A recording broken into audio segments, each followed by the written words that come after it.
Take it apart, and then you're gonna put it back together.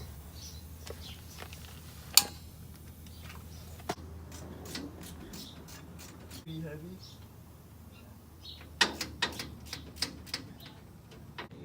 Cressida V2. Cressida V2.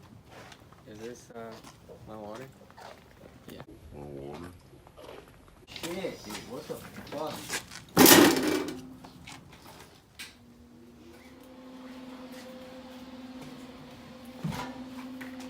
Sam's right-hand drive. 240. He's gangster.